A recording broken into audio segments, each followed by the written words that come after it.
दोस्तों नमस्कार।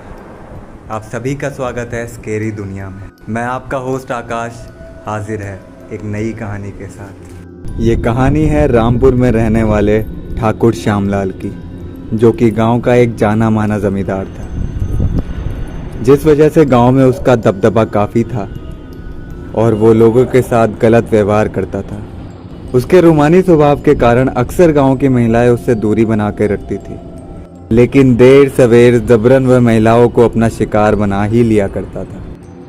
एक रात नशे की हालत में श्यामलाल निकल पड़ता है अपने घर की ओर, जहां रास्ते में उसे एक खूबसूरत सी लड़की दिखाई देती है, जो कि कुछ महीनों पहले ही इस गांव में ब्याह के आई थी। जैसे ही श्यामलाल उसके पास पहुंचता है, वह उसकी खूबसूरती देखकर चकाचौंध रह जाता है।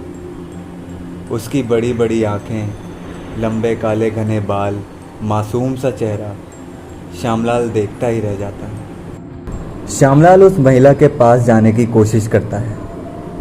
श्यामलाल को अपने करीब आता देख वह महिला अपने घर के अंदर चली जाती है। नशे में धुत श्यामलाल अब उस महिला के बारे में सोचता हुआ अपने घर की ओर निकल पड़ता है।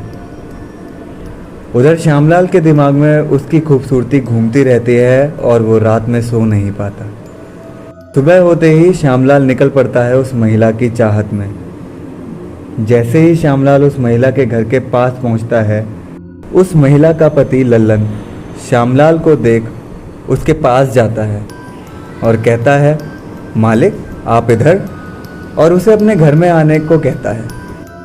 पहले से ही उस महिला को पाने की चाह और लल्लन का निमंत्रण मानो ठाकुर के लिए सोने पे सुहागा था।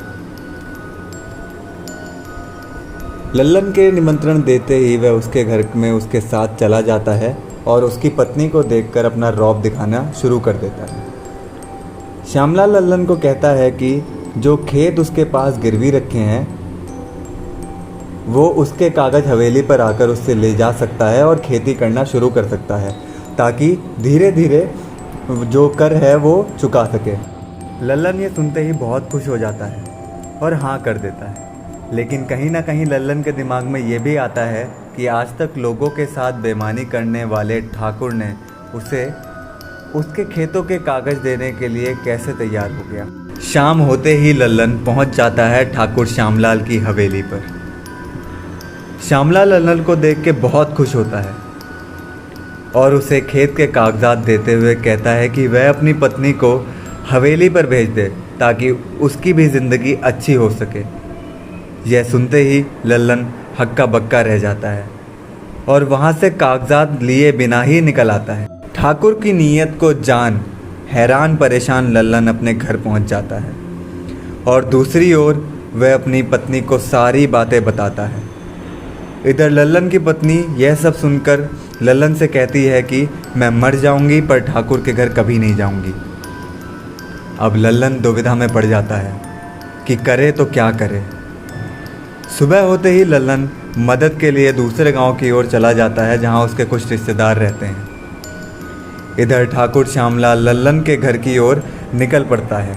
दूसरी तरफ लल्लन से कोई जवाब ना पाकर ठाकुर श्यामलाल निकल जाता है लल्लन के घर की ओर, ताकि उससे जवाब मांग सके। ठाकुर लल्लन के घर का दरवाज़ा खटखटाता है। लल्लन की पत्नी दरवाज़ा खोलती है और सामने ठाकुर को देखकर सहम जाती है। वह उससे बोलती है कि लल्लन घर पर नहीं है।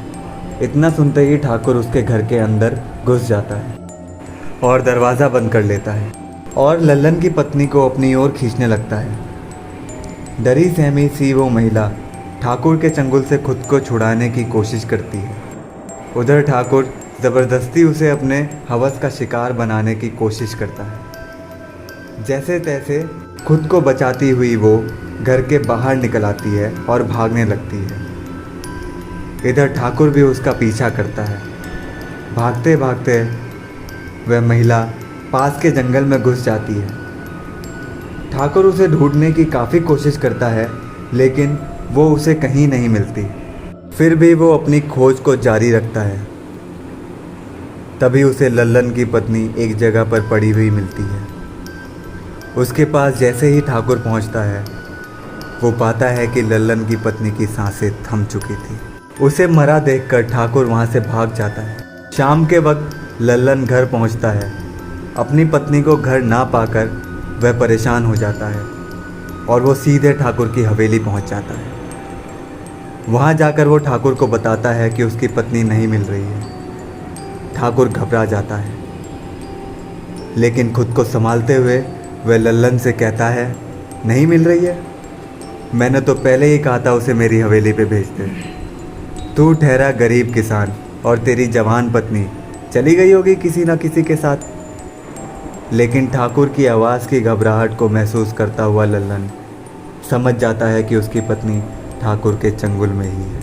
परेशान और निराश लल्लन ठाकुर की हवेली से बाहर निकलने लगता है और उधर जो मंजर था वह देखकर ठाकुर बहुत ज़्यादा घबरा जाता है, क्योंकि सामने ही लल्लन की पत्नी भी उसी के साथ जाती हुई दिखाई देती। ठाकुर श्यामलाल का अगला कदम क्या होगा? क्या वो सही में लल्लन की पत्नी ही थी या ये सिर्फ उसका वहम था? जानने के लिए बने रहिए हमारे साथ इस कहानी के दूसरे भाग में।